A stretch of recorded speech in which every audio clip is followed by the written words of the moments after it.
আসসালামু আলাইকুম everyone, welcome to my another new video.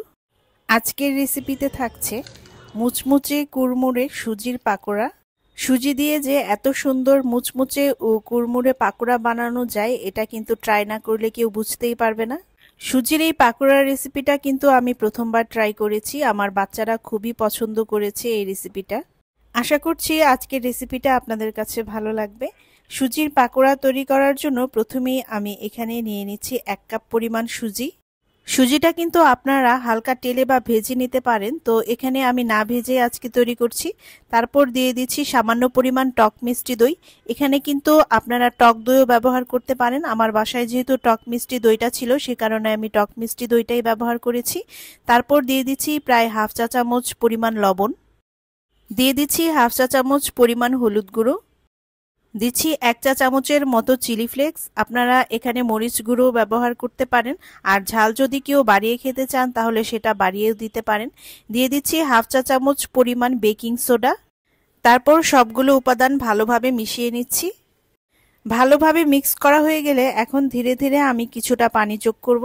পানিটা একেবারে না দিয়ে ধীরে ধীরে যোগ করার চেষ্টা করবেন। এই পর্যায়ে কিছুটা পানি দিয়ে এখন আমি মিক্স করে নিচ্ছি। এখন আরও কিছুটা পানি যোগ করে আবার মিক্স করে নিচ্ছি। এভাবে অল্প অল্প পানি যোগ করে একটা আঠালো মিশ্রণ তৈরি করে নিতে হবে। মিশ্রণটা কিন্তু খুব বেশি ঘনও হবে না, আবার খুব বেশি পাতলাও হবে না। আর মিশ্রণটা যদি আপনাদের কাছে ঘন মনে হয় তাহলে আরও কিছুটা পানি যোগ করে নিতে হবে। তারপর একটি ঢাকনা দিয়ে ঢেকে অপেক্ষা করতে হবে 10 থেকে 15 মিনিটের মতো। প্রায় 15 মিনিট পর ঢাকনা উঠিয়ে এখানে যোগ করে নিচ্ছি 2টি মিডিয়াম সাইজের কাঁচামরিচ কুচি। তারপর দিয়ে দিচ্ছি 2টি মিডিয়াম সাইজের পেঁয়াজ কুচি। ধনিয়া পাতা পছন্দ করলে যোগ করে দিতে পারেন কিছু ধনিয়া পাতা কুচি। এখানে আমি যোগ করে নিয়েছি কিছু ধনিয়া পাতা কুচি।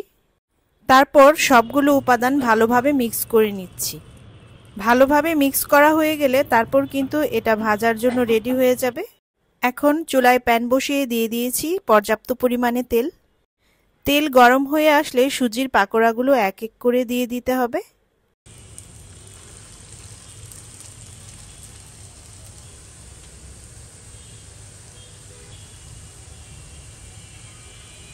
পাকোড়াগুলো ভাজার সময় চুলার ফ্লেম কিন্তু মিডিয়াম টু লো আঁচে রাখতে হবে, খুব বেশি হাই হিটে রাখা যাবে না।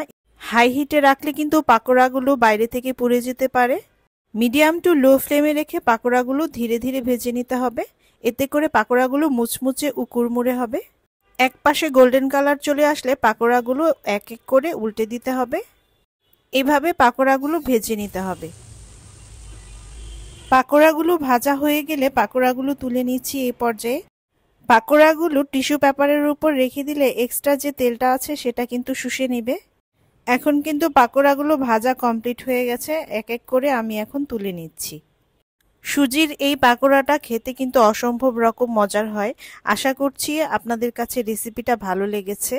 বাচ্চারাও কিন্তু খুবই পছন্দ করে খায়। বিকালের স্ন্যাক্স হিসেবে খুবই পারফেক্ট একটা রেসিপি। রেসিপিটি ভালো লাগলে চ্যানেলটি সাবস্ক্রাইব করে পাশে থাকার রিকোয়েস্ট থাকলো। আর যারা ফেসবুক পেজ থেকে দেখছেন, পেজটিতে লাইক ও ফলো দিয়ে পাশে থাকবেন। কোনো প্রশ্ন থাকলে আমাকে কমেন্ট করে জানাবেন। সবাই ভালো থাকবেন, সুস্থ থাকবেন, আমার এবং আমার পরিবারের জন্য দোয়া করবেন। আল্লাহ হাফেজ।